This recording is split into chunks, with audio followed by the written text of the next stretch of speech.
Okay, this video is going to walk through the process of creating a flattened surface for laser cutting and creating the kerf cuts on.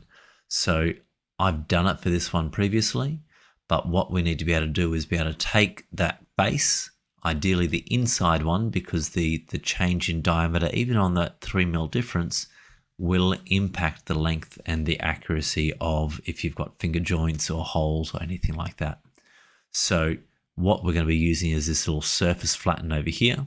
So if I show you what it looks like on this one, you can see it's been projected up and sitting there with each of the pieces on there. So the face is there from the inside. Now from that one, we're going to then project him onto another part over here.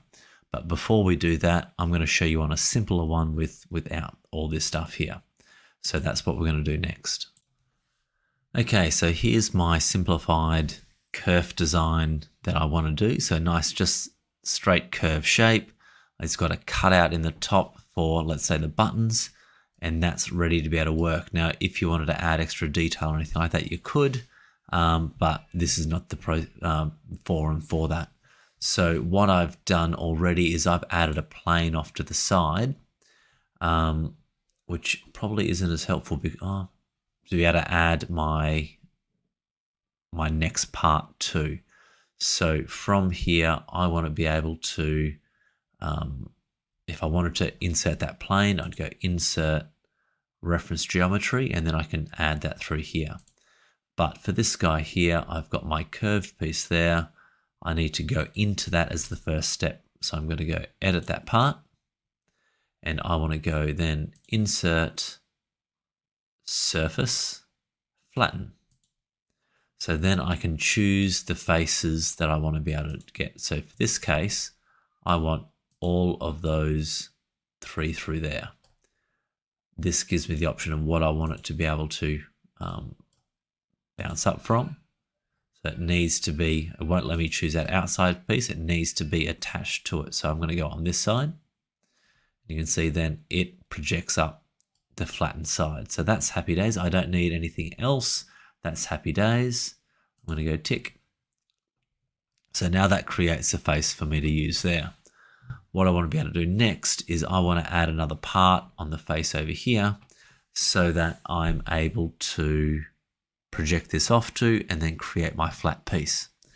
The other way you could do it is, if it's a really simple one like this, is you could actually just identify the length. So this one's 57 radius, so a little bit of maths will work out what that distance is, and then 15 and 15 for those. So you could actually then just draw a rectangle on the next step, which I'm going to show you after this.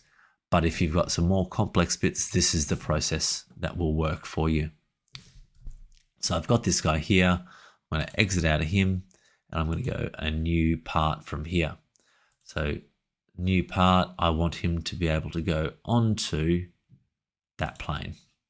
So now you can see the origins over there, and I'm going to convert entity. So I want to grab that guy, and that should then push that over. I missed the inside, so I'll try that again, and I'll collect those pieces there. So tick that. And now that's pushed that across. So that's all the details that I need across on the other part. If there's anything else, I can add it as well. But now I'm going to extrude that. My 3mm, happy days. I'm going to rename him so that he is my kerf cut piece. Ready to go. So save that, because he needs to be an external save externally for me to be able to open him separately. So yep, save that. Now I've got that kerf cut piece there. Now if I go in and I'm going to start a new drawing, I want to be able to add my kerf cut piece without the display sheet. So I've just got a big blank page and not the kerf. I need to find my kerf cut piece there.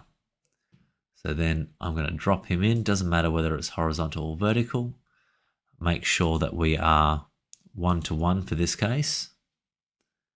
And I want to use the sheet scale, happy days. So that is now ready to go. Next stage for this guy is I need to actually get a sketch done.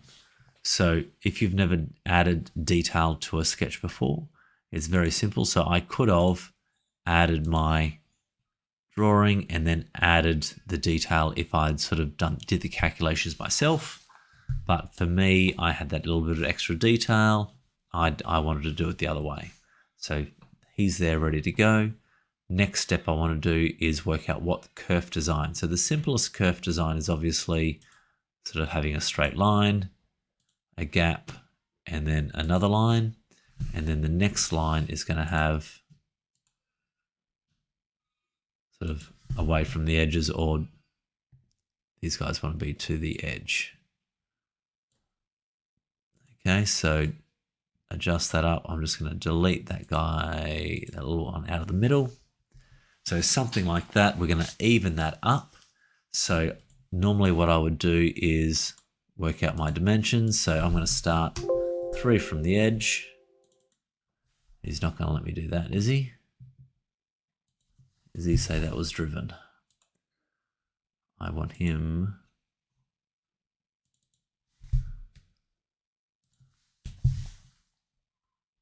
So being able to move him up so he's the 3 mils. I'm not sure why he's deciding he's not going to play nicely for me. Make those collinear so they stay in line. And I want to be able to have those two. So picking a consistent side, driving. You let me do that? No. So if that's the case, let's just nudge him out a little bit.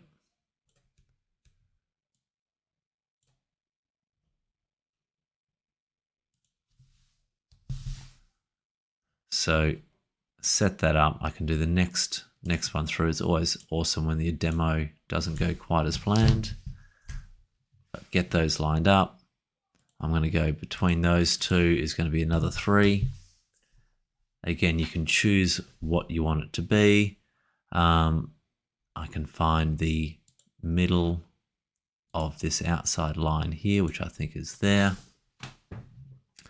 to be able to center. So basically you're going to go through and just get it to the size that you need it. So I'm going to work on 3 mils from each side. And you can kind of explore your kerf cuts to see what needs to happen here. So now I've got a center point for that line, and I can do a smart dimension from that center line to one of these guys to being 1.5. So that cut is centered as well. So whatever sort of pattern you want to do, you can adjust it. But now I've got that kind of right. I'm going to delete these off because they will actually print out. So once I've deleted these off, those lines are going to stay there unless I start pulling them around. This guy, let's just pull back in to where it needs to be. Okay, so I've got my lines I want to kerf cut. Next, I need to now do a linear sketch pattern. So choosing the bits that I want to be able to pattern. So entities to pattern is down here.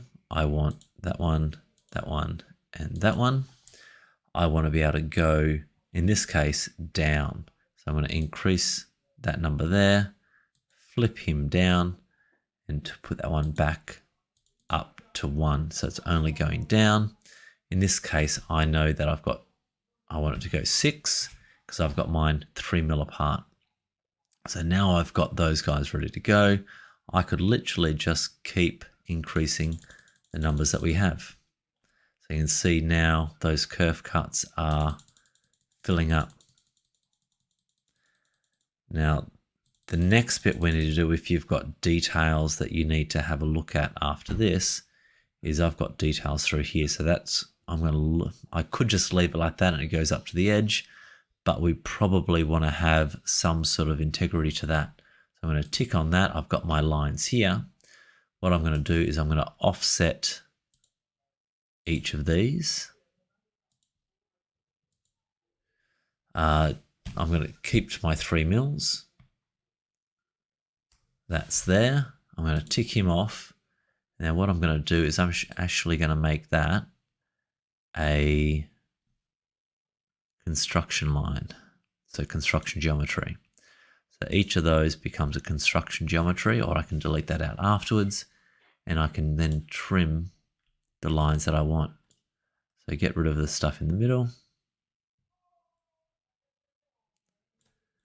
And then remove the lines leading up to it.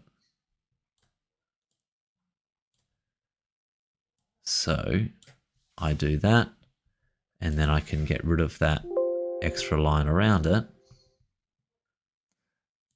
Grab him, delete that out.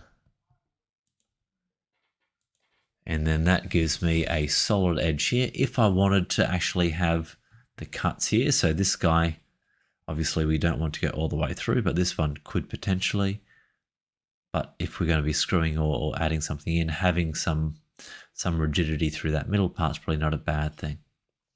So again, something you can explore and have a play with to work out what's going to work for yours. But that's the process of being able to add kerf cuts to a piece ready to go.